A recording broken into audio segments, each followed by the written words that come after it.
welcome to the Torah Portion today. We are glad that you've joined us. And for those of you that usually are online with us, I did send you notes. Pinchas, what would you say this chapter is about, this Torah Portion is about? It talks about all of his feast days and how to sacrifice on those feast days. It says a little bit about, you're not to work on those days, and that, like Yom Kippur, you don't work, but you afflict yourself. But it goes on to say how many bulls, how many rams, or whatever for each holy day that he has set before us. Mm-hmm. There's that. I can't remember the very first part. I'll say that. Well, we see Pinchas. The Torah Portion starts with Pinchas. Right. And the rabbis separated the Torah Portion actually from Balak to now because they didn't know what to do with a guy who gets an everlasting priesthood, a covenant of peace, and takes care of what he did. He took care of the couple who were messing in the camp. The sages and the rabbis don't really know what to do with that, and it was separated. But we're going to go back to the story. In fact, if I have time, we'll relate, because you can't have a Pinchas unless you have a Balak. They sort of go hand in hand. And so for those of you that are new, if you don't know what a Torah Portion is, it's a Bible study. The first 5 books of the Bible are broken up into segments, and we go over that, a yearly cycle, as well as the New Testament and the writings and the prophets, the whole shebang. But we are going to focus in on, I think, chapters 25, 26, and 27 today. We might get further than that, but we're going to start by reading the rest of chapter 25. And so we will start with verse 10 through the end of chapter 25. If somebody would do that, that'd be great.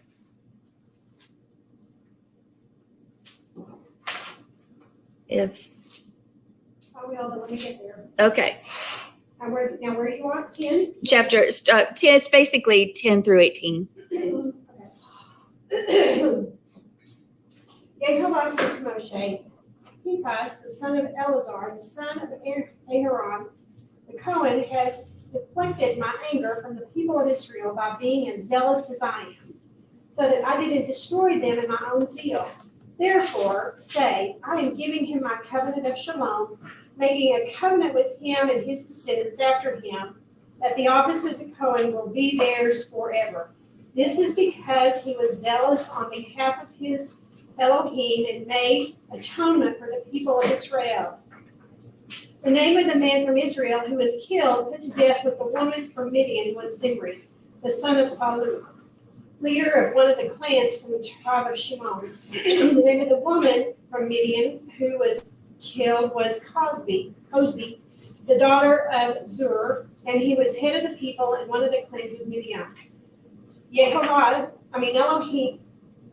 said to Moshe, treat the Midian as enemies and attack them, because they are treating you as enemies by the trickery they used to deceive you in the Peor incident and in the affair of their sister Cosbi, the daughter of the leader from Midian, the woman who was killed on the day of the plague in the Peor incident.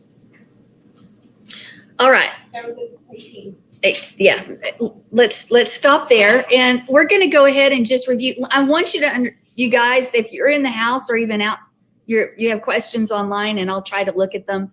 But if you have questions because you're newer to this, or there's a word that I just spoke and you don't understand it, it's a Hebrew word and I haven't broken it down, or a concept that we want to spend more time on, just stop me and we'll talk about it for a minute, because I don't want anybody lost in all the minutia and the details. I want us to get it, because when you put the story together and you delve deep, especially into the Hebrew, for me, you guys know I'm really into looking at the Hebrew words and the letters, because all of a sudden it gives another layer of meaning to what we're studying. So just as a review, at the end of the Torah portion last week, the children of Israel, what did they do? They got themselves into trouble again. And upon the advice of Balaam, Moabite and Midianite women, they were successfully enticing the men of Israel. These women were luring them into Baal worship, and Yah was furious, because that's adultery. It's not only it's adultery. and it's Baal worship. It's worshiping other gods, et cetera, et cetera. So the grandson of Aaron responded to the immorality between a son of Israel and a Midianite woman and what they were blatantly doing in the tabernacle. We're going to go back to Numbers 25:6. I'm going to read it real quick. It says, and indeed, one of the children of Israel came and presented to his brethren a Midianite woman in the sight of Moses and in the sight of the congregation of the children of Israel, who were weeping at the door of the tabernacle of meeting. Now, when Phineas or Pinchas, the son of Eleazar, the son of Aaron, the priest, saw it, he rose from among the congregation, took a javelin in his hand, and he went after the man of Israel into the tent and thrust them both of them through, the man of Israel and the woman through her body. So the plague was stopped among the children of Israel. It's significant that this couple weren't just ordinary people. They were leaders of their of their people, not just people. Wasn't she a princess? Yes, she was a princess. And she was a Midianite. No, I'm not a Moabite. She was a Midianite. And you think about that. Jethro, remember Jethro, Moses' father-in-law, what was he? He was a Midianite. And he was at once a priest of the Midianites. So worshiping other gods. Now, I want us to look at Zimri and where he's from. He's actually from the tribe of, does anybody know?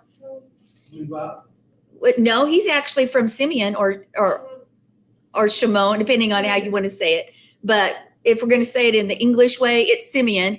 And I want us to take note that he was a leader. He was there. He was supposed to lead, not follow. And what's really interesting, if we look at the two censuses that were taken, one before the incident and one after, there is a difference in the numbers of Simeon. In fact, all of the other tribes are growing, but all of the sudden, Simeon, before the incident's about 59,300 men counted. After the incident, there's 37,100 men. So who do you think the majority of the tribe that was off was? Because what happens when a leader, when you're not searching out things for yourself, when you are not auditing what you believe in, Pastor Sandi said this, or John said this, or so-and-so said this. Don't believe a word we say. Go to the word yourself, because we're responsible for what we believe. But here we are. This leader says, hey, let's do this thing. And so his people followed him. And if you remember, Levi and Simeon were the ones who, what did they do? They went and attacked what city? Do you guys remember?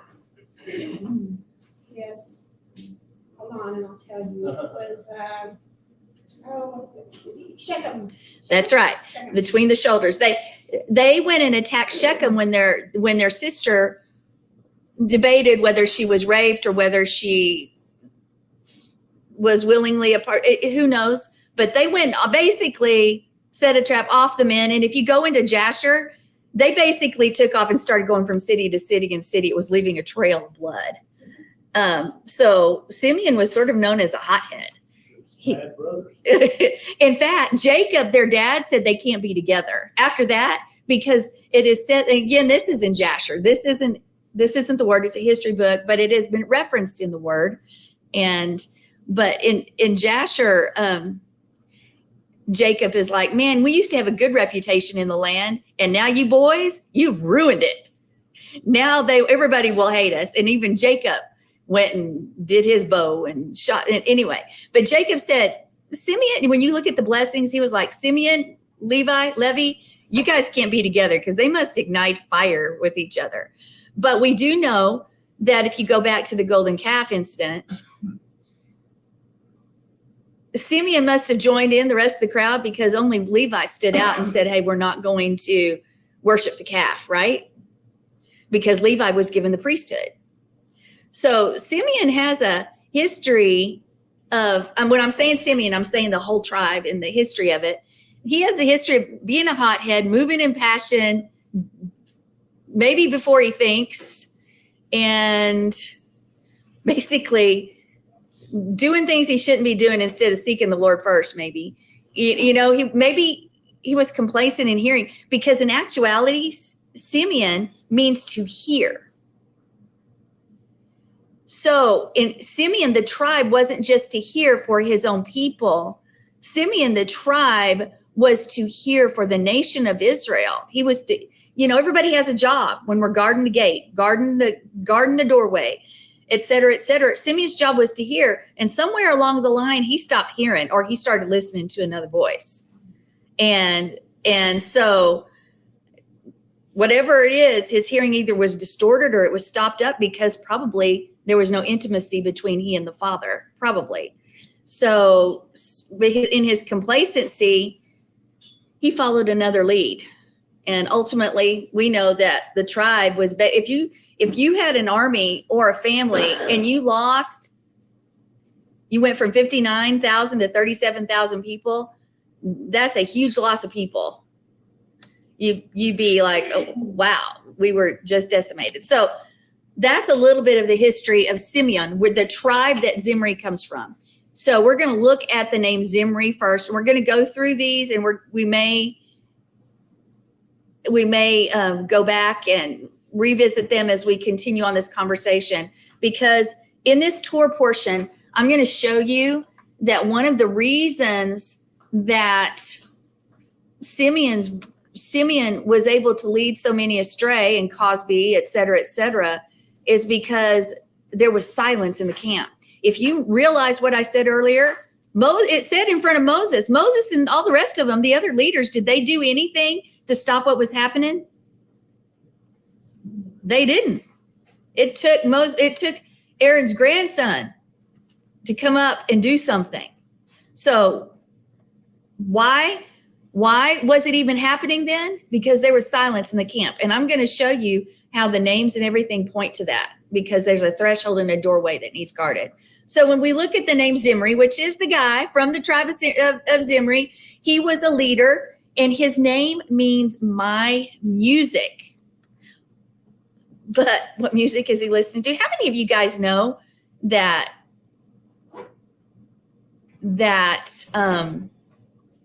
music can be used as a tool to lead people astray? They've been talking about that since a long time ago when rock and roll come out, that they were afraid that rock and roll would. I happen to like that when they were afraid of Elvis and all them. I sort of like that music, You remember when Yeah. kids, It was like, oh no. But don't listen to rock and roll because it's not good. well, remember what was Hasatan? What was the devil? He was the worship leader, right? So music was a very big part. And so maybe there's some significance in his name meaning my music, because he wasn't listening to the heavenly worship or the heavenly harmony. What was he doing? He was doing his own thing. And but if you look at the root of this word Zimri, because we're going to look, so we know that his name means music, and music can lead to lift you up. It can lead you astray. Look at the lyrics from the last 20 years in music. A lot of the secular stuff out there. What's it about? It's bad. Even before that, if you listen to, It's true. I was a child of the late 60s and the 70s, and I go back and listen to some of that stuff, and I see now, I hear it, and I'm going, oh my goodness. It is. I think now it's gotten more because it's more demonic now. It's about, yeah. So I don't know what's No, for when I've done youth before, I've looked through the songs of the lyrics and things, and they're bad because you're getting what you speak. Remember what you speak? And if you sing it, same thing. It's still spoken word. So here we have Zimri. His name, the root, is also connected to prune, like in a vineyard, you're pruning. Now, I think it's sort of funny that Zimri's the one that got pruned, and his name means to prune, and he was the one that was cut off. But anyway, these things seem like they can't be related, but it's actually this picture between, think of a crowd, a mob. A mob takes over, anger, passion, all these things drive. And what does a mob usually do when you hear about it in the news? It brings destruction. It destroys things. It's not good. So his name sort of is this difference between maybe the howling crowd versus a orchestrated choir, because we're going back to music. Or you think of people, young and old, that are listening to music that get into some of that some of that rough stuff, and it's violent. You look at pictures on even movies, television, it's like a mob itself because they're being pushed by another spirit, actually. But if you look at it, it's an orchestrated deception that pulls in the masses. Everyone has a line to sing. This is what his name is sort of talking about, this music and this cutting off. Everybody has a part to play. Everybody has a line to sing. Because guess what? Was this rebellion against God's word, against God's command, was it isolated to Pinchas? It was I think the 24,000 is evidence of it was a big deal. Imagine 24,000 people in your sphere right now. We don't even have that number, would be astounding. Yeah. That's right. A whole city. That's right. So it's not this isolated rebellion, but it's this thing that's almost like this song that's released, and it has the ability to deceive and lure the rest of the people around it. There's a song being released today that is luring people in all sorts of directions through fear and manipulation and wrong information. It's being released, and people fall for it. People are falling for it. Now, Zimri's dad was named Salu, and his name means weighed. And if you think about the word weighed, I immediately go to Daniel 5:27. It says you've been weighed in the balances and found wanting or found deficient. I was trying to think, you probably know, Andy, that's in a line of a movie, in many movies, actually. You've been weighed and found wanting. Anyway, doesn't matter. But let's turn now to the name Cosby. And Is that like Yeshua says, I never knew you? I mean, yeah, he's weighing you. You're found wanting.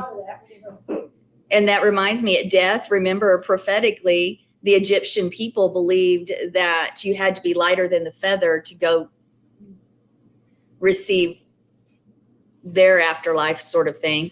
But that concept of being weighed to found, are you worthy? And that's sort of like y'all looking at us and burning up the things in our life that we may be good, but if we weren't supposed to do them, they're just like chaff and they'll be burned away. And what's left, hopefully we were not going to be on the scales and found wanting, right? So Cosby, number H3579 in your Strong's Concordance. And of course it's this, but all of this is prophetic. We all know that most everything in the word is prophetic, because if it happened to the fathers, what's going to happen? It's going to happen to the sons. So her name indicates lie. Her name means my lie. L-I-E, lie, like you're lying to me. And it indicates that if you listen to the enemy's lie long enough, if you hear it, if you shema long enough, what's going to happen? We're going to go back to that same concept. Your hearing is going to be cut off. If you listen to the lies long enough, the lies are going to become louder than the truth because you're giving place to it. Would you guys agree or disagree with that? All right. Okay. So that's what her name means. And let's look at 2 Thessalonians 2:11. You can either read your notes or we can read it out of the word. If somebody wants to do that, that would be great. So 2 Thessalonians 2:11. Okay, go. And for this cause, Jehovah shall send them a strong delusion that they shall believe a lie. Okay, I go back, and that's what our whole society has done today. Everybody you look to, even sometimes in our Hebrew congregations, our Christian congregations, they believe lies and have been led astray. It goes back to that. There's a lie out there, and it's pervasive, and the lie seems to be growing and almost enticing and capturing so many other people. Will it happen here? Her name means lie. The Greek word for delusion is plane or planos, and it means wandering vagabond, one who seduces. So it seems that part of the strong delusion would include mind-numbing effects of we don't have kids in here right now. So sexual immorality and perversion, man, those things,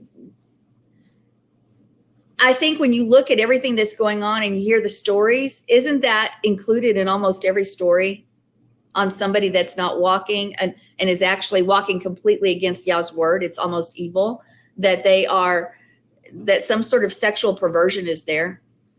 And I mean, that's what you see. And so deceived, we'll be under delusion. Well, we already are, and we see that. And that's what's happening in the Parsha, but that's also what's happening at least here in the United States. See, the anti-Messiah is sort of like Zimri, and the harlot, like Cosby. So we sort of see a prophetic picture there.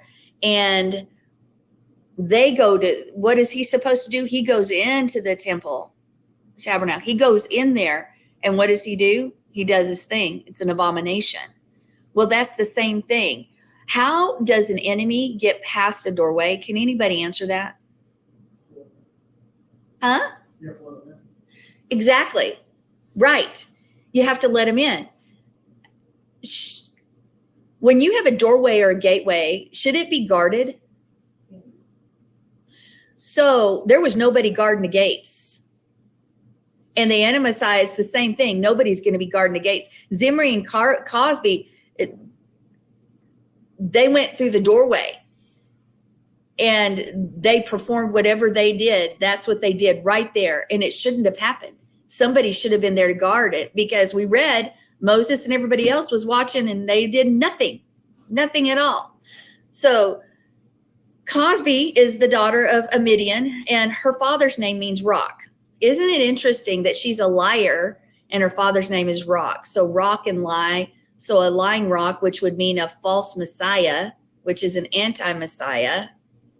I think it's very interesting that her influence is pervasive enough that and Simeon is believing what he wants to. I mean, Zimri, the tribe of Simeon, is believing what he's supposed to believe because they're looking at another rock.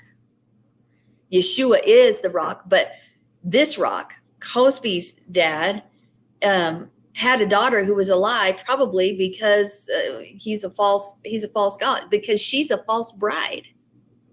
She's a false bride. So how do you think all this happened to Israel? Remember, back then it was the goal of the Midianites and the Moabites. They wanted that integration. They wanted the intermarriage. They wanted assimilation, because what happens if there's assimilation? There's a mixing, and then in all probability, you're not going to hold to the truth because you'll mix it. Isn't that what we see? Remember, I'm old enough that when you grew up, there was pride. I'm just taking it to where we are right now in the United States, and maybe wherever you guys live in Canada and other places too. But there was pride in your country, and you did what you did. You wanted to honor America and its foundation. Yeah, we can go in and this and that and the other, but the bottom line is people came here for freedom. The first people that came over, they were Sabbath keepers. They were so many other things, but there's been compromise. And now if you move to Israel, let me ask you this question, or maybe you guys don't know. If you move to Israel, do you get to bring in your language? Do you get to bring in your ways? No. If you move to Israel, you speak Hebrew. If you move to Israel, you have to be Jewish. You have to follow their religion. You have to do this and that and the other. They have strong borders. There's somebody, when I've been to Israel, there's somebody always guarding that gate. They don't let anything that's not right cross that barrier, those boundaries. Yes, Twyla. The gates. We're talking about the gates earlier. And those gates can come from the most innocent places. Your own home. I remember after Jerry passed, I could turn on whatever I wanted. And I was so excited that I took my computer and I wanted to make a playlist where I could have this just sink into me all night long. Well, I woke up and it was playing weird stuff. And I went over and shut it off, and I said, never again if I'm not watching it, because it slides off, and the next thing you've got That's that true. unguarded gate. An unguarded it's gate. coming into your home. And so, we need to, from little on, we need to teach Teach them about the gate. We need to guard our gate. Tell me where some gates are on us. Nose, mouth, eyes, ears, skin. And other things too. We're talking about sexual. Yes, absolutely, William. That's exactly right. The phone. I mean, what you see, what you hear. Yeah, you're carrying it around. But the goal of the enemy is mixture, because you'll lose the truth in every generation. And that's what happened here. If he's mixing the seed, maybe there won't be a seed.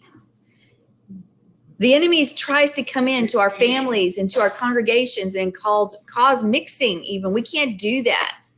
You know, if we find that there's mixture in our lives, we need to quickly repent and turn away from that.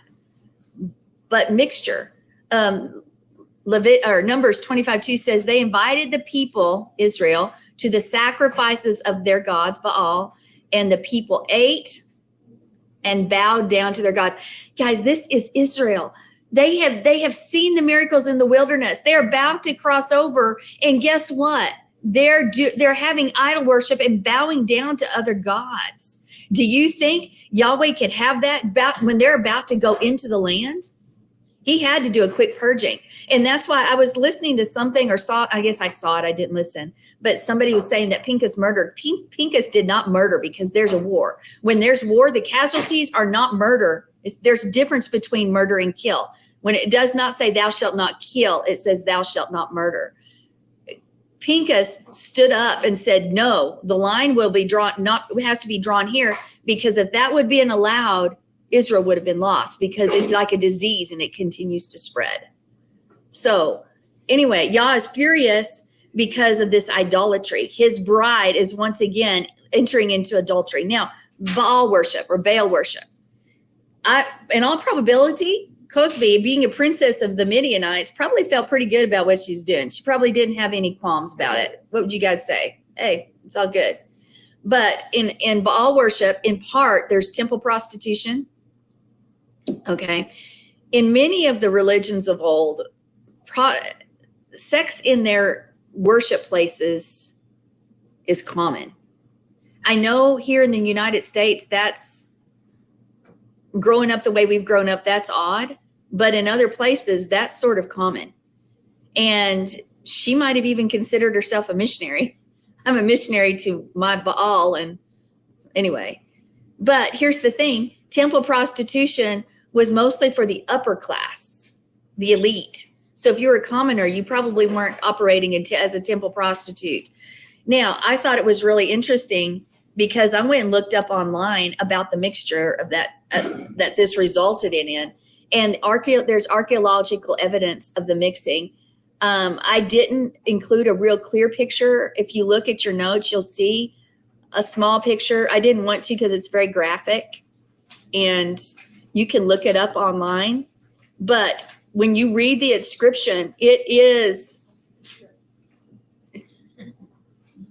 oh, it didn't print.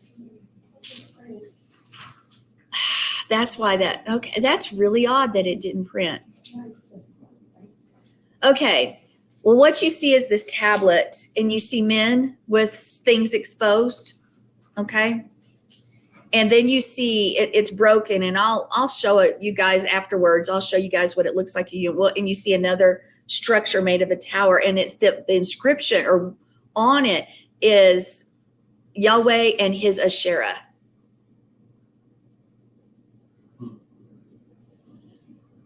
That's what the inscription says.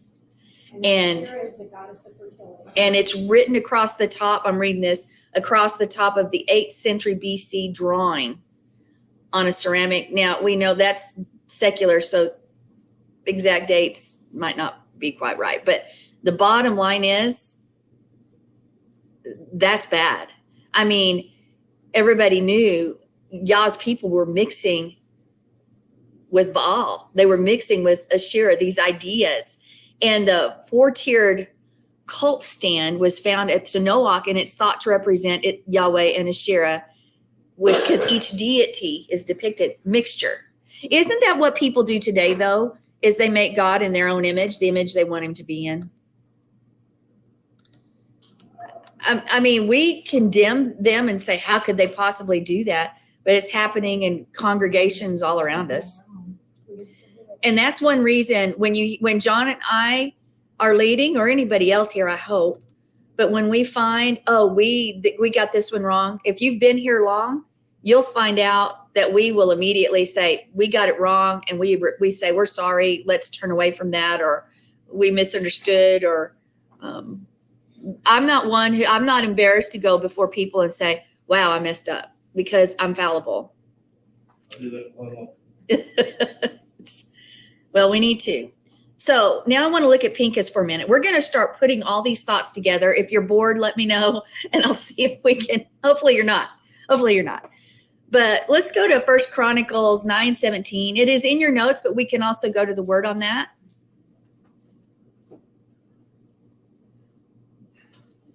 Bob reminds us it was a mixed multitude that crossed the sea. Yes, it was. And that kind of mixture, bringing other people in, is good as long as they are of like mind and like kind. That's the kicker right there. Because who are we to spend our time with? Of like mind and like kind. When we don't do that, you're going to gravitate to the lowest common denominator. It happens every time. So 1 Chronicles 9:17 says, these were the gatekeepers belonging to the camp of the Levites, ... In earlier times, Pinchas, son of Eleazar, was in charge of the gatekeepers. Okay, now we have this guy's job. He's in charge of the gatekeepers. So he sounds like if you're in charge of a gatekeeper, it sort of sounds like you're armed. That's sort of a military aspect. Not that he was military, but he has a job as a what? A guard. A guard. Yeah, but I would say not like your mall cop guard, more like somebody with great authority. So here he is. And again, if you guys want to chime in on something, please do so. He would have been armed, and it would have been his job to protect the holiness of Yah. His job is to protect the holiness. So when Pinchas speared the couple, his zealous behavior was channeled. It was because he was dedicated to Yahweh. So Pinchas, it means mouth of brass. Okay. You're not ever going to hear me. Some would say mouth of bronze. Joy, you know this. I do not believe when we see bronze in the word that it was actually bronze, because bronze is a metal of mixture. I always believe it was not bronze. So I say brass. But it also means, or mouth of the serpent, and it's contronym. And so Pinchas can be that as well, but he didn't act on that. So that's a good thing. So his name can be a negative. Now, if you're looking at a negative and you know that his name means mouth of brass or mouth of the serpent, the negative side is that you could potentially be a deceiver or somebody who tries to usurp authority from Yahweh specifically. But we didn't see that in him. He did not. We don't have to go to the flesh side of ourselves, do we? We sometimes choose to, but we don't have to. Joy. Well, so didn't he usurp authority when he went after those two higher ups? I mean, they were both, when he killed them, he usurped. Pinchas? Yeah, he usurped Cosby and Zimri. They were authorities, were they not? They were. Oh. Hold on, everybody. Hold on. Come here for a second. Jonathan, I want you to come sit here for just a second. I want you to tell everybody hi. Hi, everybody. Everybody, this is Jonathan. Just letting you know, Eddie, Tammy, see, isn't he wonderful? Okay. Need your keys up. Working outside 12 hours a day. I'm gonna get hurt.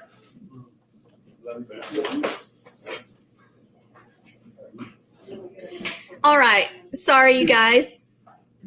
Comments are welcome because you got to see Jonathan real quick. So anyway. Okay, for side note, everybody, Jonathan just hasn't been around a long time. Hey, yes. Didn't Pinchas his role, the role of judge? Well, if you're a gatekeeper, then aren't you judging who is going through? I would say yes. he was really acting in his position. He was the only one acting in the position they were called to, because if you're guarding the gates, you judge who you let through and don't let through. And if something slips through, it shouldn't be there. It's got to go. And one way or the other. Anyway, sorry, I was looking at comments. Eddie and Tammy are glad to see him. So, okay. Anyway, but you're right. He did have to ask as a judge. I think of usurper more as like the incident years back when we had the new people come into our congregation and say, John and Sandi and Jonathan, we think they had only been there a month or two, and they came in and said, we've decided that you guys need to take a break and we're going to take over this church.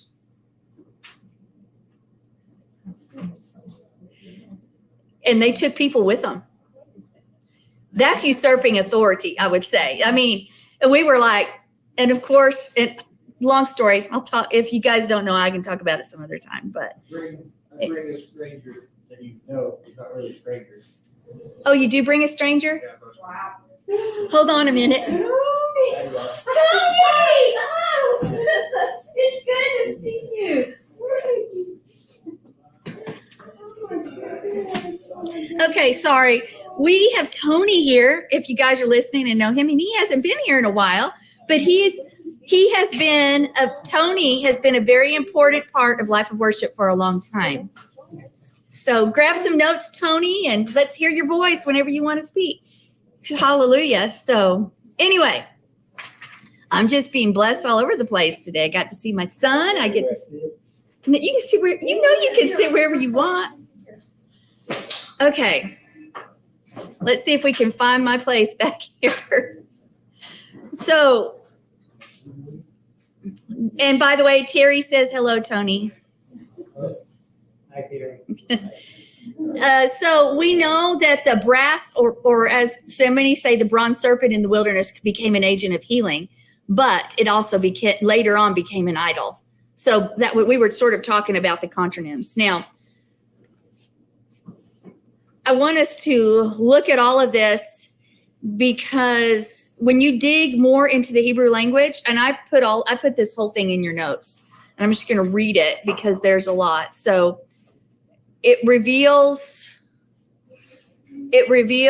a lot more about it, the watered down definition of all of what we've been speaking about. So if you look at that section, you'll see the Pei and Yod. You see all that in the Hebrew. It's in your notes. I'm not sure. Let me look and see what page. It's on page 2. Okay. So we're looking at Pinchas. We're looking at his name. And you guys can read through that. But when you put it all together, the name has some insight. Pinchas, when you look at all the definitions and you go into the Hebrew, that whole paragraph in there that I just spoke of, Pinchas is one whose mouth opens, releasing or declaring a word that is capable of simultaneous cleaving and breaking anything that would stand contrary to the word. Okay, what did I just say? I said that Pinchas released a word that nobody else would, and it broke all the rest of the word. Now, we know his action was more than just word. It was more than just an action. There was a word release. There was something that was done, and that's what his name is talking about. His name is talking about the mouth. His name is referencing something that had to be done to break something that shouldn't be done. So it's also becoming a refuge and a place of shelter for those who would seek to access the sanctuary and receive that breath. Now, you may say, how did you get all the definition? Because each word in Hebrew, every Hebrew word, the spelling, if not a contronym, but if it is part of it, it's going to add to its definition. And when you look at all these related words, it gives us this story of this name. When you speak words and when you speak names, if you think you're just speaking a name, no. I think my life has shown what it is. My mom and dad named for what they named me because they've said it over and over, declaring it. So it's what I've done my whole life. Been the one who helps, been one who stands in the gap, been one who wars to keep other people safe. And since the moment I was born, that name was spoken over me. And it's the same with Phineas, with Pinchas. His name had a declaration to it that said he was going to stand in the gap and that he would break anything that would stand contrary to the word. Those prophetic pictures were spoken over him. Now, I want us to look at promiscuity, adultery. We're going to look at it all. And and how the feast, eating, feast, etc. And I want us to look at the picture and see if how it relates to other things in the word. So when we look at the story, we see, what are some elements we see?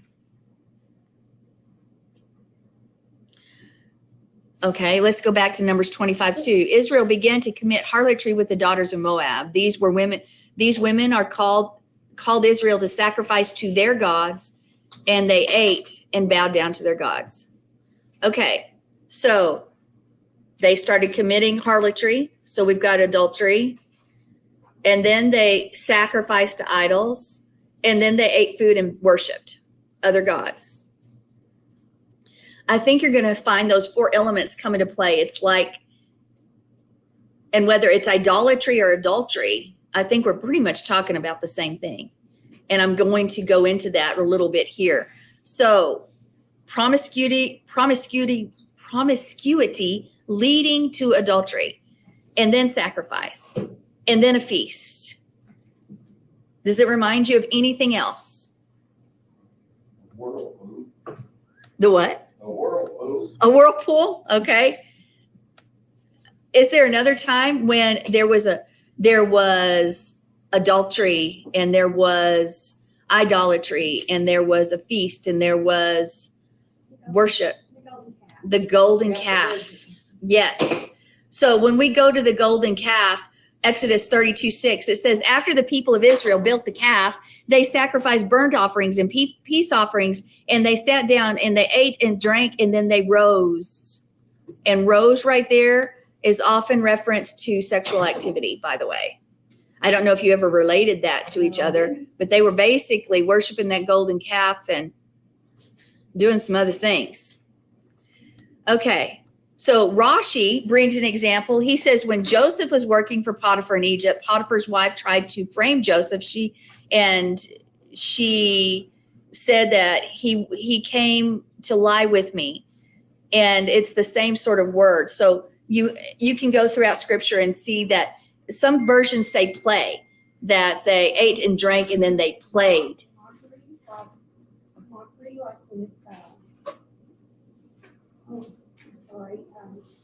Isaac and his brother Ishmael? Yeah, but I don't know about that being. I'm specifically talking about the word here used for play. I have it closed up, but that word rose, play, that Hebrew word right there is often used for. It has a sexual connotation to it. So I just want you to remember that, if you think that wasn't a part of the golden calf incident, because it was.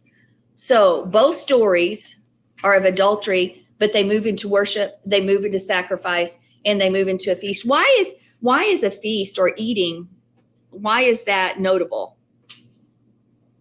When you eat or break bread with somebody, you're basically sealing a covenant. So in a way, they're sealing a covenant with whatever they're worshiping. Okay.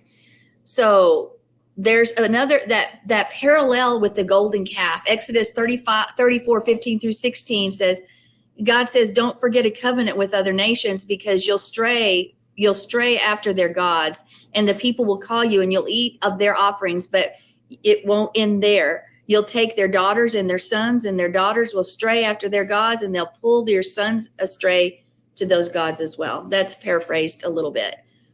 Yes. Back in those days, that's what they did. And when they met with Mills, a lot of things were decided. And so it's like a covenant. It's like a joining.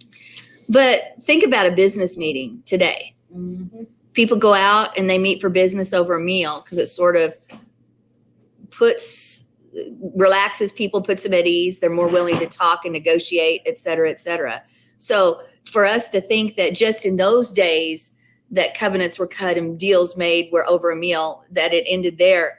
Everything that used to go on, still going on. It just is.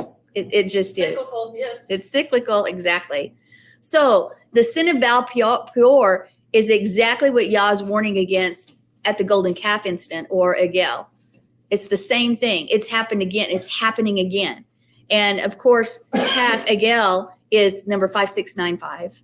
And if you look at the story, those sins are related, but the golden calf is sort of sending this warning out against Baal Peor.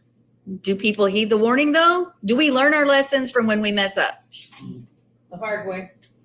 Not always. Hopefully. Hopefully. How many of you have been around the mountain several times because you're doing the same lesson over and over? Yeah, it happens. It happens. But here's this warning. So why does the Torah, why does it link, do you think, Baal Peor with the golden calf? When you look at it and there's such similar language, you know they're sort of linked together. If we're looking at one, we should think of the other and vice versa. Okay, because here's what's something that's interesting. One more time, I'm going to get on the board real quick while I'm going to talk. We're going to talk about chiastic structure one more time. How many of you guys know what chiastic structure is? Okay. You have a point here, A, B, C, D is your main. And then you have C1, B1, A1. And usually when you look at something in a chiastic structure, the singular is the main point, and that's what we need to look at. And you see chiastic structures throughout the word, books, the whole word, different things, sentences. Remember when you say, I've read that before? I just read that. Why am I reading it again? Because it's probably a point of a chiastic structure, and we need to find that center point where there's no repeat, because that's the main issue. But here's this chiastic structure here. Now, what's different in this one is that we have 1, 2, and then it seems like the second one is D and C, where this one's C and D. So I'm saying what I'm trying to get to my point right now is the two topics seem to be reversed a little bit on the bottom in this chiastic structure when you look at the golden calf versus the Baal Peor. But I'm going to make a point with that, because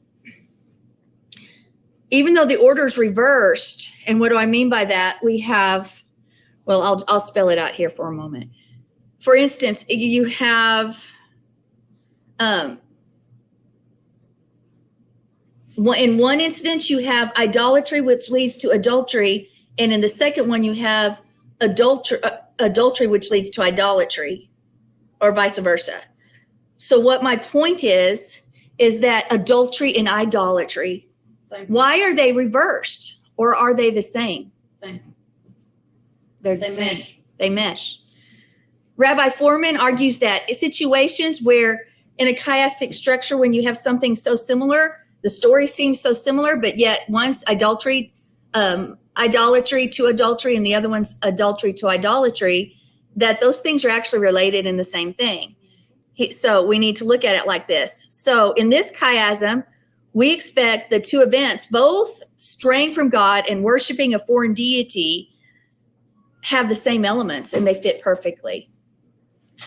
So the Torah is telling us that idolatry and adultery, as we've already sort of established, are the same thing. Instead of idolatry leading to promiscuity or adultery is leading to the idolatry. The Torah is telling us that promiscuity, that adultery and the idolatry are fundamental expressions of the same thing, and we can't forget that. One is going to lead to the other, or they are the same. So if you see somebody and they're really focused on their idols, and you say, well, we don't have idol figures in our home. Well, let's just say, do we? Because where do we spend our time and our money and our effort? Our jobs, has our job become an idol? Has money become an idol?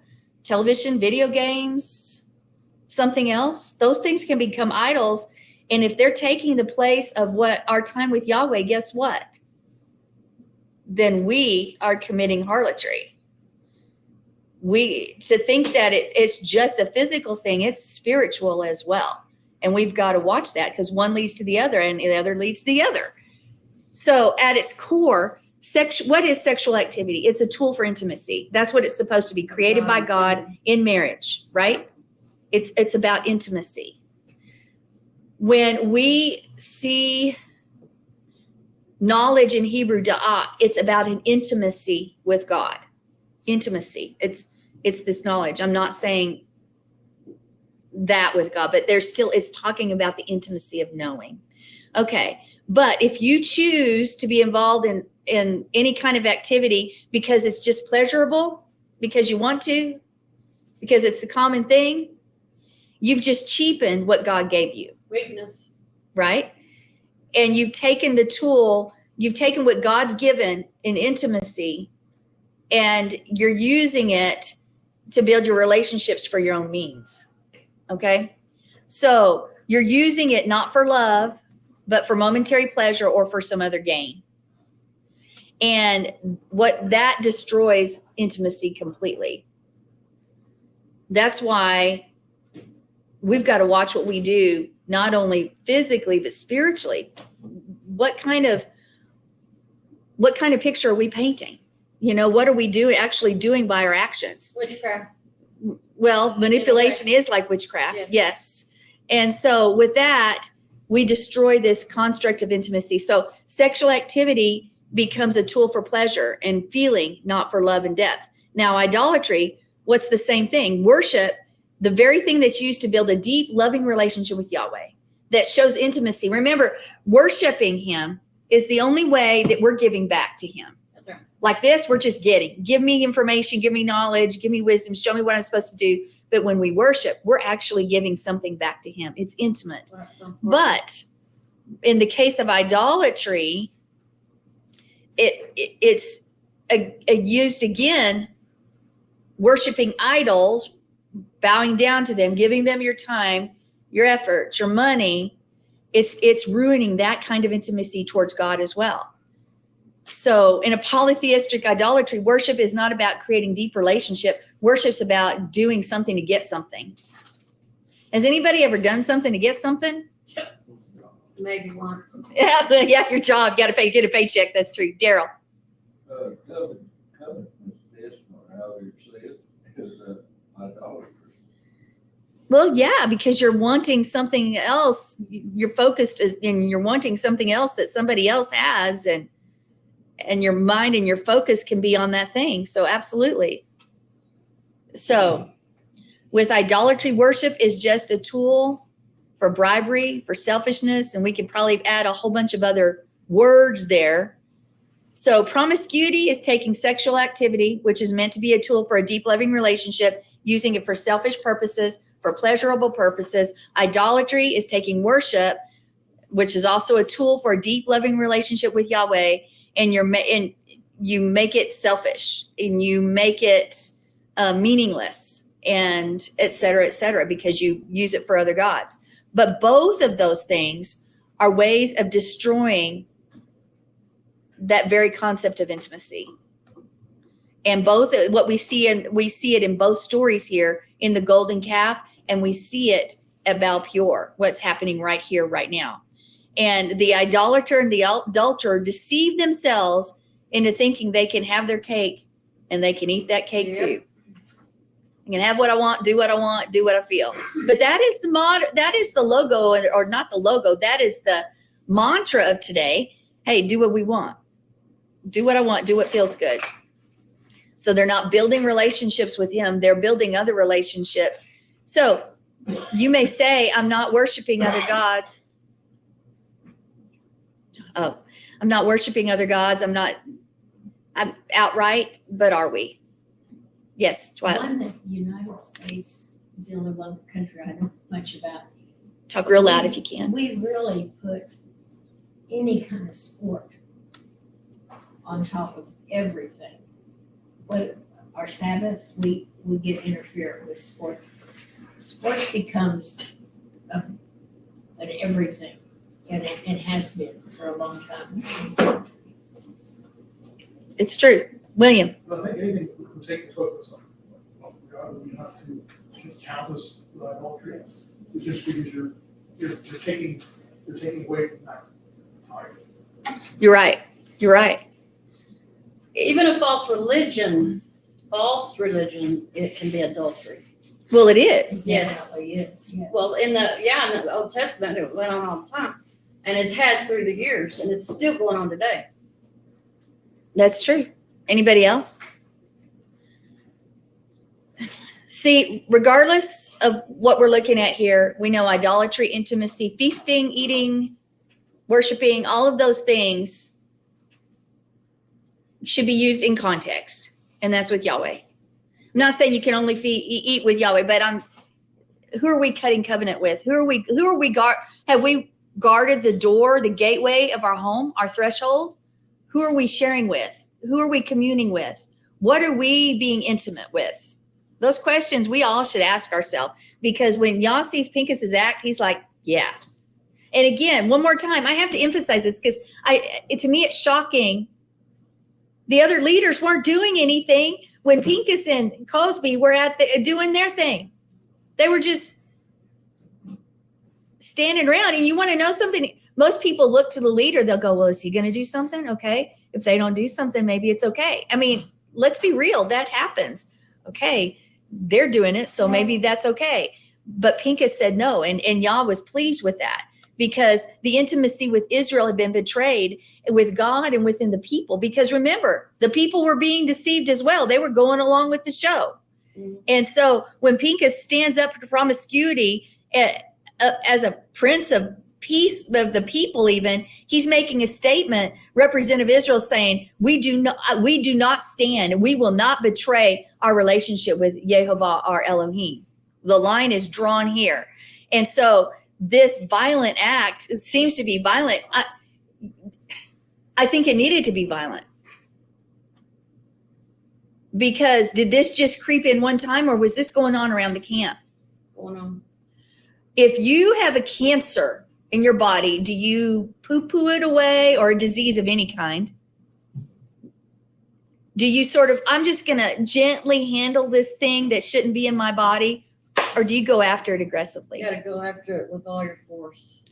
You got to fight. Yeah, everything in you. And do you want to eliminate it, you want to get rid of it? Or do you want to just, we'll ease it out? If there's disease in the body, you get rid of it. If there's disease in the body, you get rid of it. I know that there's only one time that John and I have asked somebody to leave our congregation. And we've prayed that God would bless people in another direction. But there's only one time. And it was a gentleman, and he would sort of not grope the women in the congregation. It didn't matter how old or young, but he would lean over them and touch them. And it was just, and he had a pornography problem, obviously, that was related to it. And we set him up. We talked to him about some programs and some things like that. But we did ask him, unless there was healing, and not to come back, because it created an unsafe environment. And it created an environment, if that kind of spirit lingers in a congregation or in a place, it's going to grow and manifest itself in others as well. And again, we weren't bad about it. We said, hey, you know what? This is an issue, and you need to deal with it. And here's some programs, here's some counseling, et cetera, et cetera. So that's how we did it. And because it could have created a bigger problem, an unsafe place for everybody else. Would this action left undone, would it have been an unsafe place for anybody? For everybody, I mean. It would have destroyed Israel completely. It was a rampant disease, and it was spreading like wildfire. But it didn't just happen that day. It happened in the tabernacle that day, but it didn't just happen that day. And Terry said, get rid of it ASAP. And that's right, Terry. So the golden calf incident happened right after the commands were given, right? Yes. Would you think that they would have had it all together? Hey, the commands were just given. We were just delivered from the Egyptians, blah, blah, blah, blah. But they immediately turned. Well, think about it. Right here, what generation's about to go into the promised land? It is the next generation, the second generation. They're about to enter in, and they finally get it. In fact, if you read the Torah, if you read the word, it says, man, this generation's got it. They're doing what their fathers didn't do, and then this happens. Yep. Sorry about that. I always forget that I'm on mic. So we have like this mountaintop experience in both situations. Mount Sinai, the commands were given, hallelujah, golden calf. This generation gets it, God affirms them, they get it, etc. And then there's this falling. So what does that say? If you see as to us in our lives, God's just done great things for us. We've had a miracle. We've seen him move. What does it say? Says the only thing you can do is to seek him, follow him, make him your everything, because if you don't, it's an open door to the enemy to come in and take control. It's not an easy life. I mean, we're going to have trials and tribulations. Only way you're going to get through it is with him. So you have to have it up here, and you have to be in prayer and your Bible, and you have to gather, not scatter, what the scriptures say, with fellows that are like-minded. You're right. Just real quick sidetrack. Amarillo is here, right? By herself. If we could get some coloring and some toys in here so she can play in here. Elliot told her to get her tablet, sit by Gigi, and do everything she was told. And so, yeah. Okay, sorry about that. Just taking care of grandkid issue. But you're right. What we see here is that I know sometimes when I see big things happen in our congregation, like miracles and things, like we've had teeth growing back, people have come out from comas, all sorts of things like that. When I see that happen, I brace myself sometimes because I know that oftentimes there's an attack that might be following, or gateway. Maybe make sure your gateways are guarded because something could poke its ugly head around. Am I right? Yeah. Have you guys ever had that? You've had these great experiences and then bottom falls out, it seems, right? And then your prayer's like, Father, can I just enjoy the victory for a while?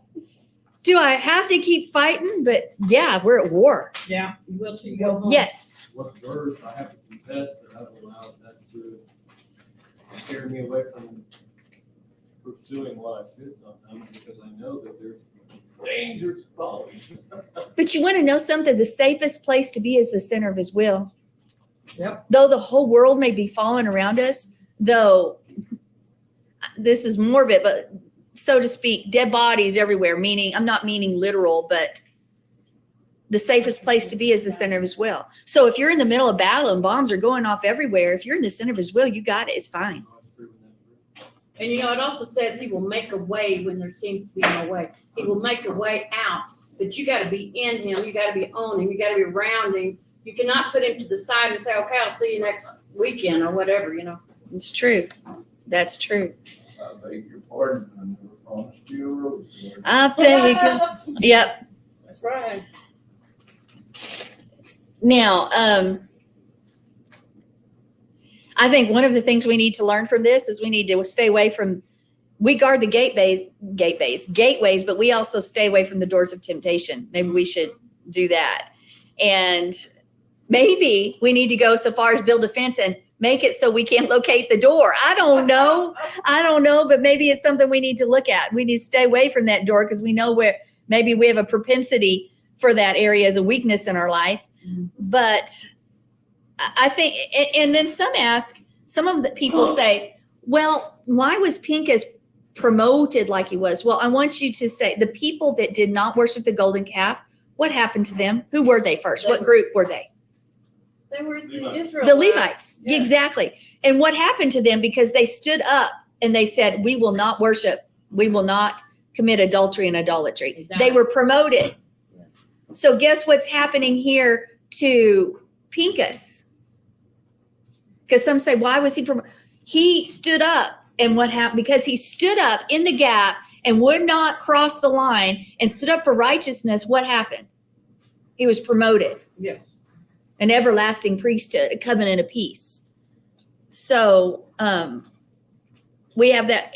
So if you ever wonder why you look at both instances when idolatry and adultery and we feasting and worship were in play, for those who did not bow, there was promotion, or for those who stood up for righteousness, there was a promotion. The more sin you get rid of in your life, the more levels you will go up, and the more the anointing will come on you. Okay, so let me ask you this question. If you go to a place and you see something that shouldn't be as it should, and you pray about it, of course, should you fear and just sort of let it happen, or do you call it out? Hold down. Let the Spirit lead you. You got to let the Spirit lead you, of course, but we have been silent as a people for far too long. How do you think laws have come into play? How do you think religion was taken? And it's religion, that's a bad word, so to speak, but you know what I mean. God was taken out of the schools. How do you think God was taken out of lives? Because we've just let it happen.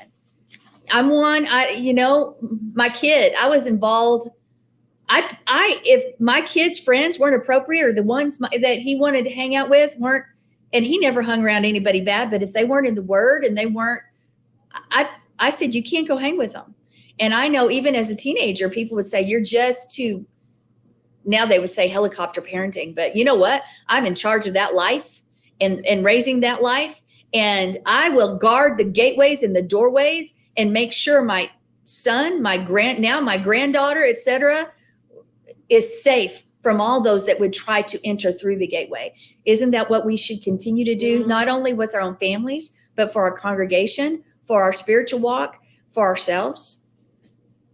Absolutely. And if the man, the head of the house, is not in line with Yeshua, and he's not on board with you on all this, it's going to cause havoc, and it's going to cause your children to sway. I believe that. Well, God's big, but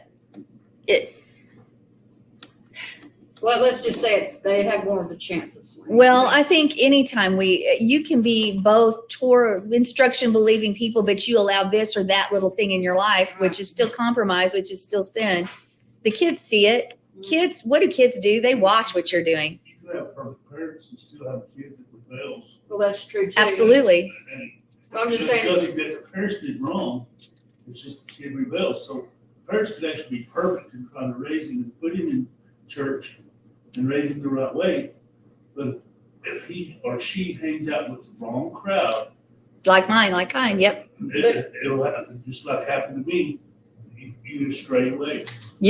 I'll give you a story. My brother and I were, us kids were super close growing up. And then I got sick. When I got sick, I sort of took me out of the picture. So we weren't hanging around as much because I spent 175 days a year in the hospital. So I was very sick. And I've told you before, I haven't grown in height since I was 11. So yeah, what you see height now, I was 11 years old when that, but nonetheless, I think in a place, not completely, but in place of our time together, you started spending time with others. And those others put a mark on your life for 40 years. Yep. Led you astray for 40 years. When I'm talking 40 years. 30, whatever. Yeah. 30 years. And I'm not talking evil. I'm not talking like that, but you gravitated to other sources of, well, let's just say drinking was good, right? Partying now. I did. I was a rebellion. I was a rebel. Yep. And I did things I wasn't supposed to do. Yep. But you know, because you were hanging around the wrong people. And it all started by hanging around with the wrong people. That's right. Exactly.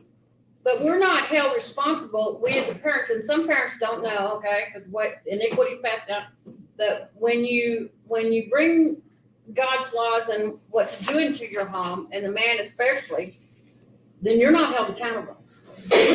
Because I think we're all held accountable at some, I don't know, we'll see what happens. Well, I think I grew up in a household where my mother was very spiritual. And my father was very not. was very not spiritual. That was like my household. But that didn't leave us astray in any way or any part. My mother made sure that we took the right path. She did. Well, my dad was an alcoholic, okay? He went to AA. That iniquity is passed down. I looked at him growing up thinking, oh, that looks like fun. I need to try that. Sure enough, you know, and I'm not blaming my father for anything because my father was a man of integrity, business-wise. He made my mother a lot of money. But still, that alcoholism that was passed down affected me, whether we want to admit it or not. Well, I think what Michael's trying to say is that since you're talking male, female, it can be either reversed. It can be reversed. When you have somebody that's standing in the gap on your face, and she guarded the gates of our lives, even if our dad had different influences, and she pushed us into doing things. Now I hear, well, my kids don't want to go to church today, so we're not going. Really? That didn't happen. No. And you want to know something? It didn't happen with Jonathan. There was never a choice whether you go and spend time in the congregation. And you want to know something? We didn't necessarily hang out with kids otherwise. And I'm talking before I go, but we went to youth group. We'd go to Hereford, Texas, and drive from Dimmitt, Texas to Hereford, Texas to youth group. For a while, Mom would, even if we didn't want to go to the same church, we could go to a different church, but we had to be in church somewhere. I was gone by then. I didn't know that part. You were there. I was? It's my grandmother went to First Baptist for 50 years, and that's the church I grew up in. Well, and I don't want to get lost in that. I don't want to get lost in that. What I'm saying is that if you are with a partner you're not equally yoked at the moment, that you can be on your face and you can pray. Yeah. And you can have influence in those people's lives. And God is a miracle worker. And guess what? He said, what the promise is, you and your whole family shall be saved. And we're going to look, if we have time, I need to hurry, because I was going to look at Moses's kids, because Moses wanted a legacy just like everybody else, but his kids, we don't hear about him until Judges, when we find out his grandson basically was participating idol worshiping. So you can have great parents, but there's no perfect parent. Every parent, that's true. Every parent is flawed. I am super flawed. All of us have been flawed. And I'm a prodigal, okay? But it goes to what Michael had said earlier, is that you can have pretty great parents and things still happen. True. But we're not there yet. So let's go to 42. Why are we going to 42? Because what stop is this? There's said to have been 42 stops in the wilderness. This is the last one, so it's number 42. Now, I'm going to go into this because I think it is important and significant, because it's going to connect us to silence or shouting in our lives and for God. It's going to connect us to these ideas of guarding the gates when we look at this word, because this word 42, the root is Yovel. What is Yovel? Does anybody remember? It's Jubilee. Whoa. So the 42nd stop is corresponding to Jubilee. What do we think of when we think Jubilee? We think freedom, we think inheritance, bondage removed, and we think of all these great things, and it's true. That is part of what Jubilee is, but the Jubilee has so much more that's been covered up with it, because Jubilee carries this sense that something's about to be birthed, something's about to be produced. Okay? I want you to think about this.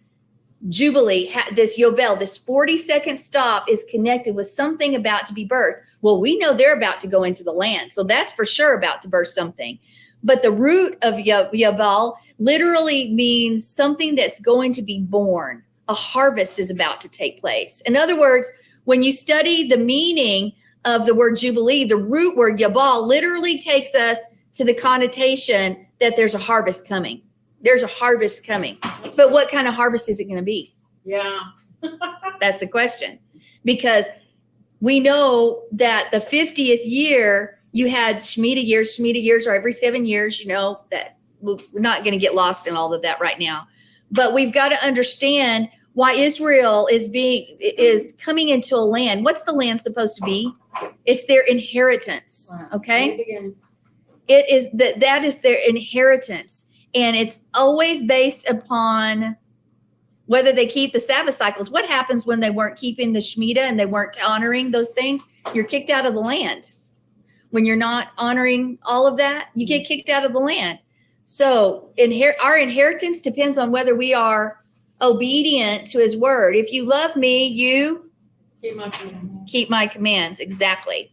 Okay, so we're going to have all of this connected together. So when Yah begins to teach us about the Jubilee, we're talking about the fruit of Shabbat.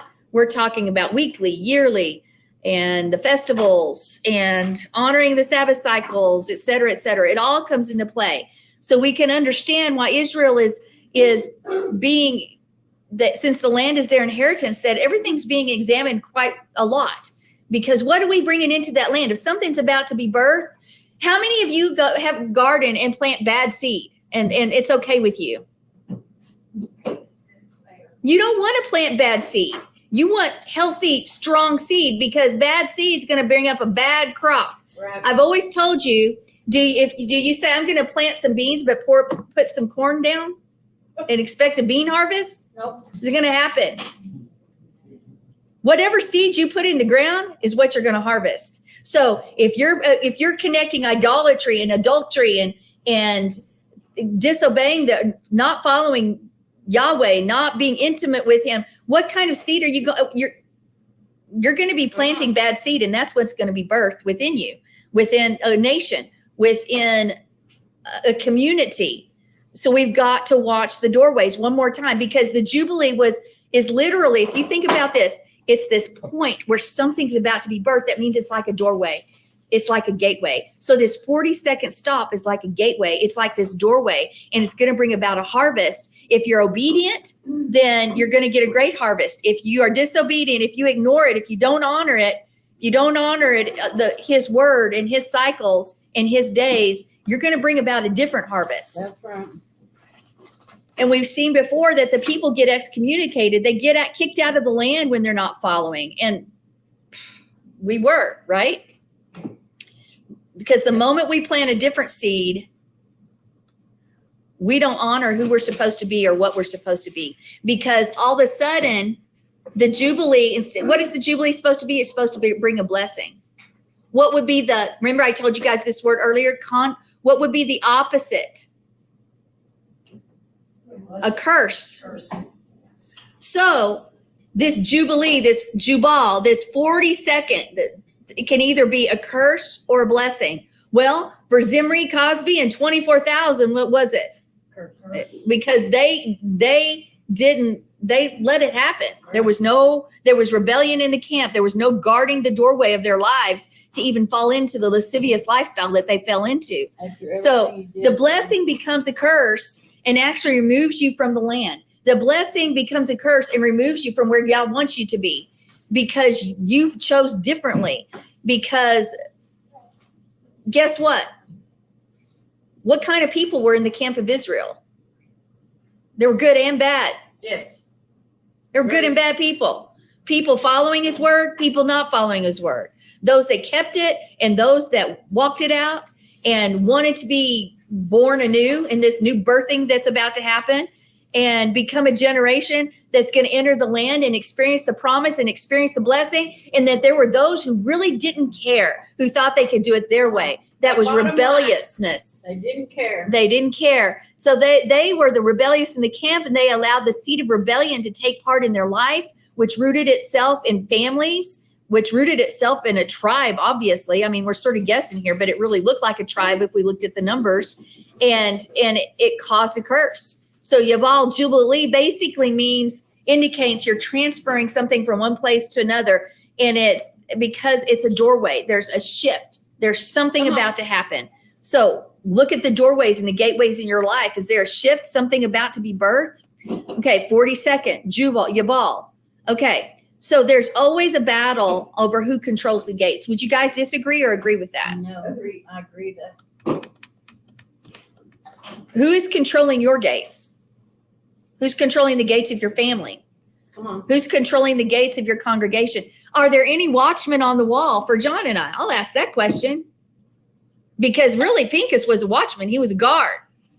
And for every leader, you've got to have watchmen Right, too, to guard the backs. because they're gonna war because of their status. Well, I'm talking personally. We need some watchmen we need some Exactly. watchmen at Life of Worship. They're going to We watch. should always be holding you up. That's right. That's exactly right. I won't let that happen. Well, I know that, but you know what I mean. So Yah is beginning to teach us what it means to honor the Shabbat cycles, the Jubilee cycles, and his doorways. And Abraham was given what promise? He was given the promise that he would possess the gates and his seed would be in possession of the doorways. As the stars. Yes, with blessings, but curses are always right there. Remember Deuteronomy 28. What do we read? We read blessings. I mean, there's more than just that. 27, you go into it, et cetera, et cetera. But 28, I think the first 14 verses are about blessings, and the next, The rest of the chapter. it's huge. I was trying to think about how many verses there were. Several. No, it's more like 40 or something. 42. 42. I'm reading it again right now for the third time. Well, you got a whole bunch of stuff that falls into the curse, right? And a those whole- folks will will go into Inherit all your trees. Okay, that's, yeah, I got So- lots more than that. There's 43. If you're supposed to be the gatekeeper, the one that's guarding the doorway, and you choose then you're the one that chooses what's allowed to be manifest in your life. Would you agree or disagree with that statement? Well, I mean, that was a curse, but the rest are blessings. You get to, it's your choice. Yeah. I'm saying it's your choice what's manifested in your life. If you don't guard what you say and you're constantly, I'm sick and tired, well, this is that, and I'm broke and this and that, and you're walking in that right now, I'm sorry. Eventually it's gonna You come- laid the pavement to Yes. walk that way. It'll come to Now, fruition. can some of those things happen as a test and things? Yes, that too. But we have got to guard the doors, the gateways. Everything we say and do, we need to guard it. So here we go. When we're looking at what's being manifest in our life, what have we allowed in? Is there going to be a blessing? Who's about to enter through those gateways and those cycles of your life? Israel is on the cusp of the Jubilee. They're at the 42nd stop, which has meaning towards this. They're right there where they're going to get restoration and inheritance, being set free and released. And it seems to indicate a spiritual gateway or doorway that's about to be opened in order to release the blessing. Okay? Among those who've been diligent to serve him. I don't know about you, but I'm ready to receive the blessing but I need to be diligent to serve him. I need to be diligent to love him Yes. because if you love, you keep the commands. But at this very location, there's another rebellion, a sort of final rebellion. Whoa, final rebellion. That makes it echoes all the way up to what? To me, final rebellion are words that echoes into our tomorrow when we're looking at the anti-Messiah, when we're looking at the people rise up against Yah's word, even after the 1,000 years, there's another rebellion that's coming. So there was a rebellion taking place at camp at the very location, that final rebellion at this 42nd stop. And it had to require this cutting away, just as we said that Zimri's name was cutting off, pruning. It had to involve that. They had to get rid of it. So it's no accident that from this same root Yabal comes the word Bali, which means wearing out or without, or to lack something. When I hear the words wearing out, does that echo to anybody about a verse in scripture? Hosea 4:6, my people are destroyed for lack or belief of knowledge, because thou hast rejected knowledge. I will also reject thee, that thou shalt be no priest to me. Seeing thou have forgotten the law of God, I will also forget your children. Oh, do you just hear what I just said? Mm. Whatever we're doing now goes to our children. It's generational, guys. Proverbs. But here's the deal. We think it only goes to fourth or fifth, but if our family has this thing that they keep doing this thing wrong, the next generation does it wrong, so it's 4 more generations, and the next one, Yep. so it just is perpetual. Yeah. But the blessings also go for 1,000 generations. We do know that too. But when you think of this wearing out, your people are destroyed for lack of knowledge, that root of Bali is Bala, which means to wear out. And it says the anti-Messiah will seek to what? Wear out the saints. He will seek to wear out God's people by changing the time. Huh. Why does he want to change the times? Well, because if we're not following his Moedim, if we're not following his Sabbath, then he's changed the doorways and we're entering through a different door. Y'all ever thought about that? When we're not following his cycles and his times, his feasts, his festivals, we're going through a different door. So Torah is very important. That's right. So how can you possess the gates when you're in the wrong place? Yeah. Anybody, can anybody say they're going to place X and go through B and expect to possess gate X? Doesn't work. If you're going through a different gateway, you can't possess the gates God's given you. Am I correct? I need some people talking back because this is true stuff. Sometimes some people try, like our daughter went to drive to Sandi from Wichita Falls, and she went through Henrietta going towards Fort Worth instead of Vernon coming to Plainfield. But she did not arrive where she was supposed to go. You went to the wrong place. She went to the wrong place. She had to call me. Put her back online. Yeah, and then I told her where to exit and she drove right past it. Oh, no. She's directionally challenged, at least then. Yeah, me too. So, It's okay. do you think, we've already talked about this concept of seed and that Jubilee has this idea of something being birthed. The 42nd stop has this idea of something being birthed. So for something to be birthed, there has to be seed there. And that, of course, that's going to bring a harvest. So do you think the anti-messiahs as well as the anti-messiah will work to wear out the people so his seed will be planted in their lives? Yep. Yeah. Who's guarding the doors? Remember, this whole thing is about guarding doors in part. See, there's this spiritual doorway and there's a blessing or curse that's going to come from it.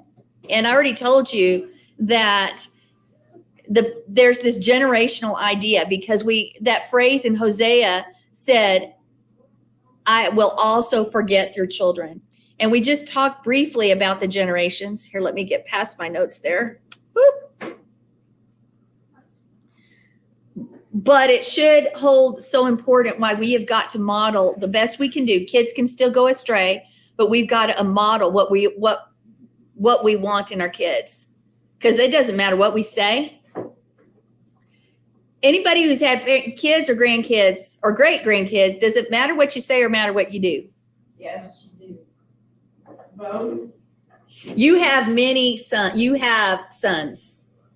You have people who you have mentored and given your life to. So children doesn't just have to be physical. There are spiritual children as well. And you have those. You have lots. And I'm thinking of one in particular that's a great Sabbath keeping young man. So I wish he was online with us right now, actually. Never know. Maybe he is. Anyway. So I want us to look at this word knowledge. I've talked about knowledge being also meaning intimacy. And I'm not sure what page it's on, but it's da'at. Everybody say da'at. Okay. Okay, page 4.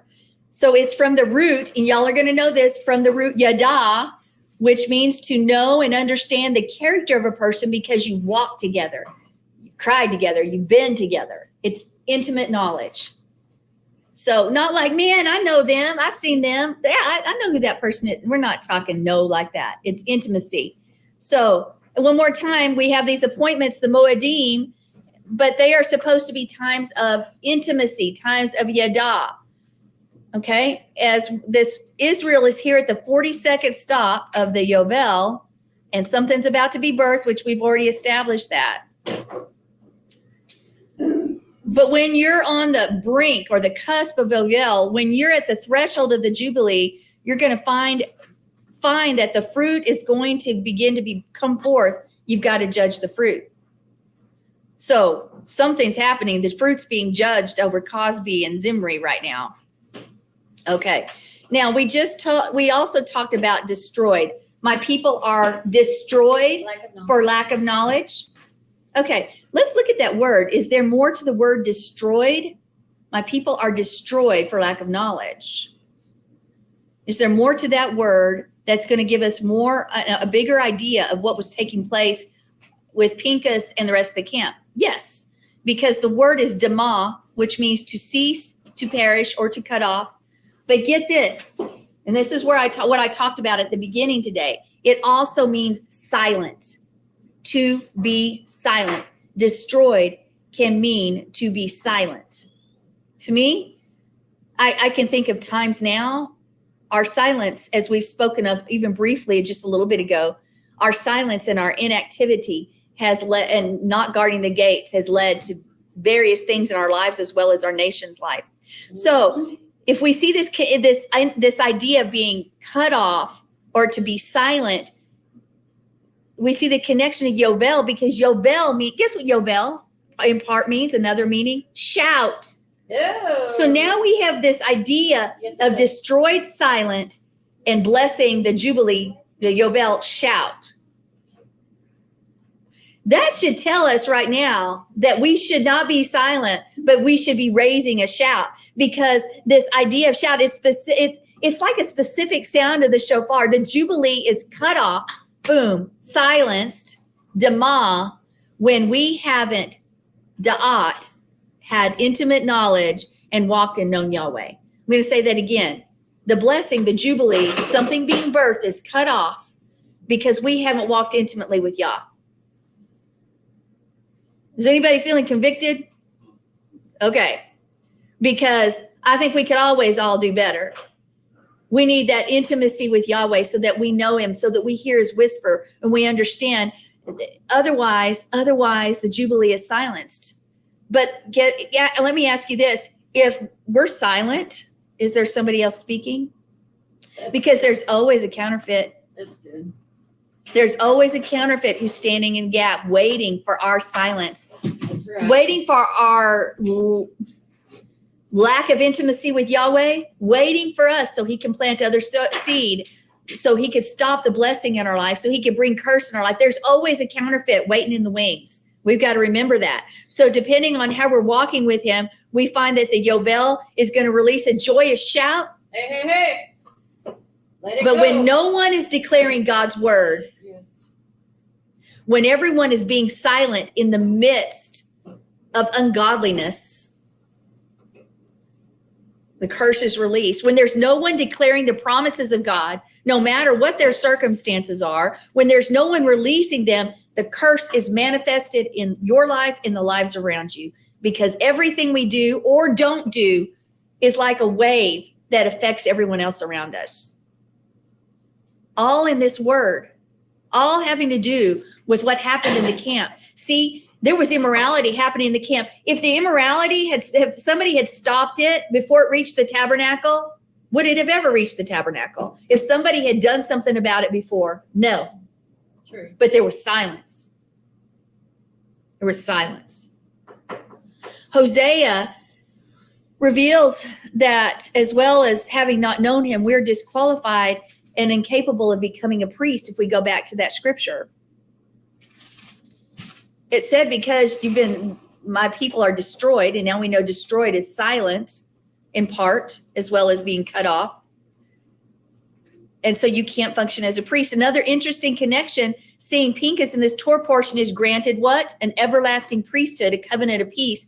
So we know that the Jubilee, if you're getting freedom, if you're being set free, it's also about restoring an inheritance. At the 42nd stop, their inheritance is about to be restored or be birthed, right? Am I right? What's the inheritance? It's the land. Yes. It's where they're supposed to be. So here we have this part of the inheritance is lost. When do we lose a lot? It happened with Mr. Adam, Miss Adam, because Adam, the human, was the authority. What were his positions in the garden? Name the creature. He was king and priest. Yes, he was over everything. We can't forget that. He was king and priest, and it's the role of the king and priest. Wait. What are you supposed to be according to scripture? King and priest. Hello. How many here understand that in the order of Melchizedek, that the word declares over and over, even in the Torah, that you were originally designed to be king and priest? So guess what the job of the king and priest is? The king and priest is to declare, to release a shout of the Jubilee and to guard the doorways. Okay, I'm going to say that one more time. As king and priest, we're supposed to release a shout. Hallelujah. We're not supposed to be silent, and we're supposed to be guarding the doorways. So it's interesting because the book of Hosea makes it very clear that it's not just talking about the tribe of Levi. It's not talking about, he's talking about the whole house of Israel, the whole house. So it's indicating that the house of Israel, according to Hosea, if it's walking as it's supposed to walk, was supposed to be a nation of kings and priests. That's what was supposed to be. And we're supposed to be restored to that inheritance as well. But because they haven't known him, because they haven't had that intimate knowledge, they've disqualified themselves because they're from lack of knowledge, they're destroyed. Yes. So could this be the last stop about this generation being given the opportunity? They're given the opportunity one more time. Hey, do you want your inheritance? Do you want to take on the role as king and priest, or are you going to be silent?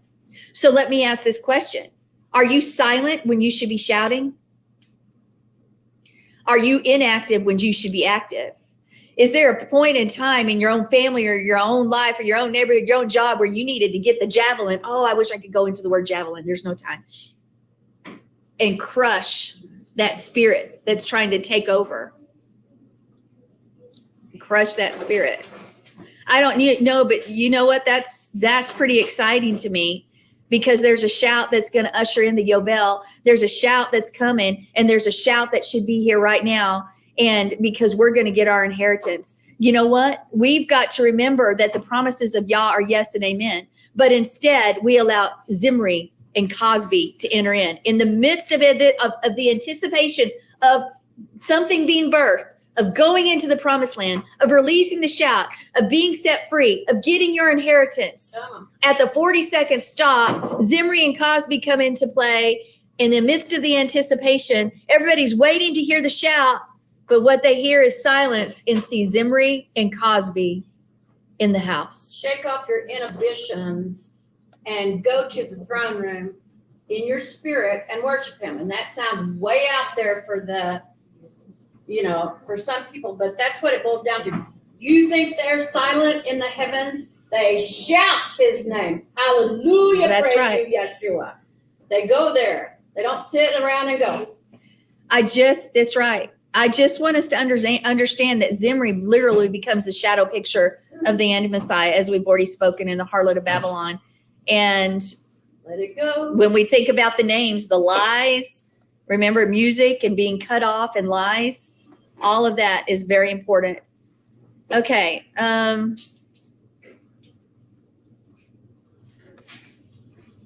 Skipping down, we have 10 minutes.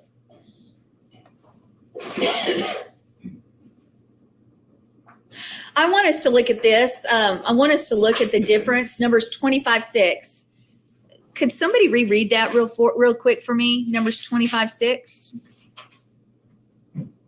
Just then, in the sight of Moshe and the whole community of Israel, as they were weeping at the entrance to the tent of meeting, a man from Israel came by, bringing to his family a woman from Midian. Okay, so we see that tent of meeting term there. Do you know the tent of meeting shifts? It shifts from what? Anybody remember what the tent is called? Mishkan. Okay, Mishkan, yeah. But did you know the term shifts? Read verse 8 now, Tammy. And I'm going to start in 7 so it makes more sense. When Pinchas, the son of Eleazar, the son of Aharon, the Cohen, saw it, he got up in the middle of the crowd, took a spear in his hand, and pursued the man from Israel right into the inner part of the tent, where he thrust the spear through both of them, the man from Israel and the woman through her stomach. Thus was the plague among the people of Israel stopped. Okay, what I wanted to get to here is in verse 6, we have the Ohel Moed. So we have the tent of what we would call our appointed times, right? Okay, so we have the tabernacle, but it changes to the word kubah. which means a large vaulted tent but it's from the root kabab. Okay, so the same place we're talking, the tabernacle was the place where we have our feast, the place where we celebrate, the place of the blessing, the place where we meet Yah. But now in the scripture, Yah's changed the word he used. Is that a mistake, or is there going to be a reason he used a different word? He used the word kubah. And what page is that on for you guys? 5. It's on page 5 of your notes. Oh, sorry. Okay. And it comes from the root number 6895 kabab, to curse, to utter a curse against, to the place of the curse being released. Wow. From an OL moed to kabah, place of the curse being released. So moed, of course, is connected to the root word yada, which is that place of intimacy. But kubah, that root stem, can you hear that? Kubah, nekubah. Does anybody know what nekubah is? It's female. It's the word female.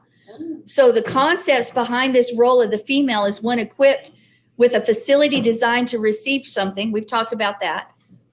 So since it's connected to this female term, the tabernacle was functioning as a womb. Why do I say that? What did it just say? It was the tent of the moed, ohel moed, or the tent, the kubah, the place of curse. One thing was going to be released or the other. Yeah. The cycles, the blessings going to be released or the curse. I think it's interesting. The tabernacle sows in the womb. It's going to unite and nurture whatever seed is put within it. It's good. That's good. The tabernacle, you're supposed to be the living, walking, breathing tabernacle. Do y'all understand that? Yep. The Spirit of Yah is supposed to reside in you, his presence in you.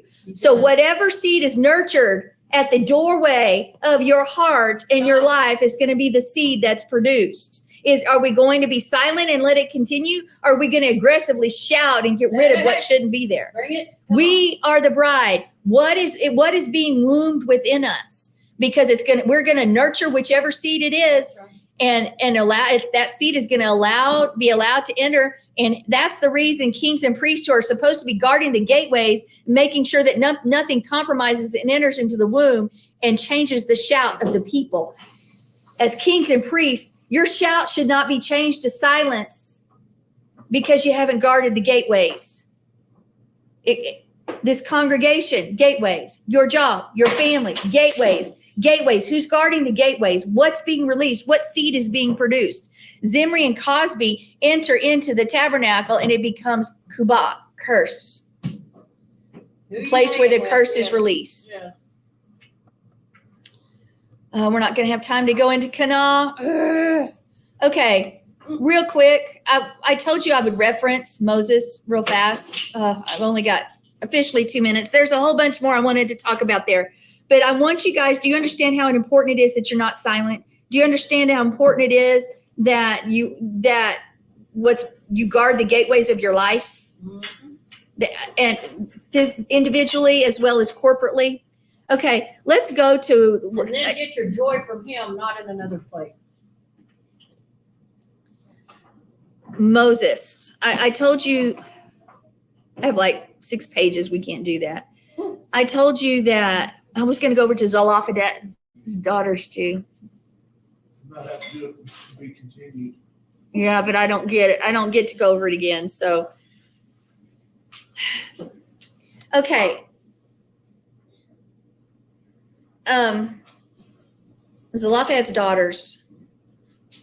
There are 2 times in the Torah, at least right now, that we look at where there's a request that's been made for a people that are being left aside. And the first one is when the people were unclean, where they weren't able to participate in Passover. So they requested that there be a second Passover. It was made into law. These daughters said, hey, it's not right that our father's name is erased, that our families are erased, and that we don't get to inherit the land. And so Moses went to Yah, and Yah said, like, yep, that's right. So daughters could inherit when there was no son, because it was about a legacy. Yep. We see that, huh? Their inheritance couldn't leave the clan if they got married Right. to somebody. They had to stay in the clan, so they had to marry within the clan. That's right. Right. And that's understandable. but it was still about an inheritance and a legacy. When we look at the census, why was the census taken this time? Because it was very detailed. It was about the inheritance of the land. When we read about Moses, he's going there, and it seems like he doesn't have. Aharon got his son. He got to clothe his son and see his son step into the high priest role. Moses has sons, but his sons don't get to step into the place. And there's many reasons I was going to go over as a possibility of that. We're not going to have time today. Yeah. But Moses wanted a legacy. When Moses is shown the land that he doesn't get to go into, but he's at least shown it. I think it's interesting that it's right on the backs of the daughters wanting a legacy land for their family so that they're not forgotten. All of Israel being counted so that they would have their land and not be forgotten. They would be on generationally. But Moses looks at that place and sees that, you know what, who's going to lead the people? Let the people not be without a shepherd. And of course, there's something of him that was imparted to Joshua because he laid his hands on him. And it says, if you look at it, so to speak, it's sort of like as he laid his hands on him, part of his glory, part of that essence of him, that mantle was taken up by Joshua so that the people wouldn't be left without a shepherd. Yes, Michael. Doesn't it say in the Bible that God came to Moses and told him by Joshua that he would lead the people into the land and to lay hands on him and give him part of your power or essence or glory? Yes. It does. To lead the people. It does. So pick him out and bless him pretty much. Right. And so again, we see, I don't have time for that. He didn't get his sons didn't get to take up the mantle, but his son did. And I'm speaking this to you, Michael, specifically your physical son, though you may not have a physical son alive right now. You have spiritual sons that you poured into, and your spiritual sons have found their way. Antoine, he's your son, and I will always call him your son. And so we should be encouraged by that because Yah has a plan and a purpose for each of our lives. And he wants to establish something within us, and he wants to establish something in the generations that come forth after us. But that's going to require action on our part, and that's following his way. That is not remaining silent. That is not bowing down and opening the gateways and the doorways to allow things into our lives, much less our family's lives, to standing in the gap in prayer, to knowing him. Tell the truth. Because there's a legacy. Yes.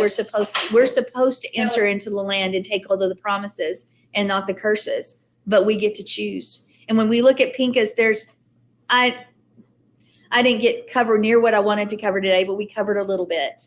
And I think it's to me, walking through the language reinforces things we knew at the beginning, even in depth. Yes. Do you guys agree? It Yes, sort of says, wow, okay, all of this is in the language. That's why he says, God says, Yahweh says, it's the glory of God to conceal a matter, and it's the honor of kings to search it out. Yeah. And who are kings? Who are we supposed to be? Kings. And so what does that mean we're supposed to do? Just take things face value, what preacher teacher says?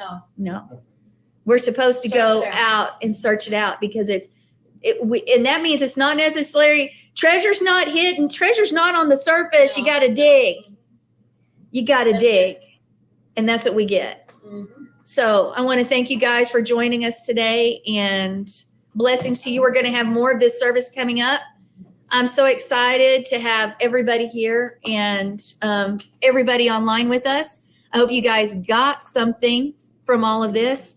And so I will say, until I see you here at 3:00. Yes, our services start at 3. If you can make it, show up. Come on. Don't miss it. You don't want to miss it.